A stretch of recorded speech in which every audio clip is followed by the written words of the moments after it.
সব মারে নিয়ে যাবে আমি ঠিক আছে আমি এরপরে তো আরো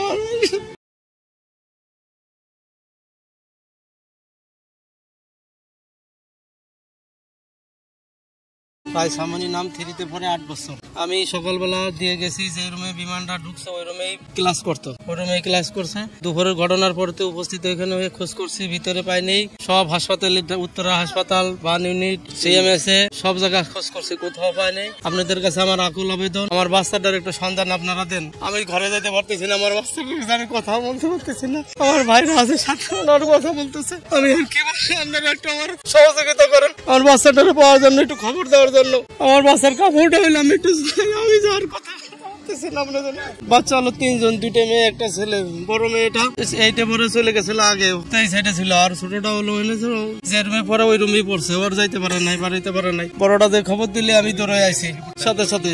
আমার বাসা হলো নয়নগর, দেশের বাড়ি ফরিদপুর ফাড়াঙ্গা। মেয়ে তো সবসময় আমার নিতে আসতে বলে, আমি নিতে আসি। আমার মেয়েরা আমি না নিলে আসতে যায় না, প্রতিদিন আমি নিয়ে যাই। আজকে শেষ কথা, রিক্সা নামাইতে যখন যাই তখন আমি সব মারে নিয়ে যাবে। আমি ঠিক আছে আমি আসবো, এরপরে তো আমার লিটারে না খাওয়া দিলে খায় না, আমি নিজে হাতে খাওয়াই দিই।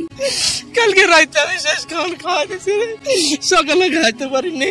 বাংলাদেশের জনগণ অথবা সরকার সবার প্রতি আমাদের আকুল আবেদন, জীবিত অথবা মৃত আমাদের বাচ্চার সন্ধান চাই। আমাদের এই সন্ধান না পাওয়া পর্যন্ত আমরা ঘরে ফিরে যাবো না। ভাইকে আমরা সারাদিন খেয়ে না খেয়ে ঘুরতেছি। সবাই বলে একবার 5 তালা বা ইউনিটে, একবার বলে 9 তালা, একবার বলে 6 তালা, একবার বলে ইমার্জেন্সিতে। আমরা সব জায়গায় দৌড়াতে দৌড়াতে সারাদিন ক্লান্ত, 5-7 জন মানুষ মিলে সারাদিন। আর সবগুলো আমার যত রিলেটেড হোয়াটসঅ্যাপ গ্রুপ আছে, ফেসবুক গ্রুপ আছে, সব জায়গায় দিয়েছি। রাইসামণি নাম, 8 বছর বয়স, ক্লাস 3-তে পড়ে। সে যে ক্লাসে পড়ছে ওই ক্লাসেই, ক্লাস 3 যে রুমটা, ওই রুমের ভিতরে বিমান দুর্ঘটনাটা ঘটছে। সে ক্লাসের ফার্স্ট যে টেবিলটা, ওই টেবিলেই সবসময় বসতো।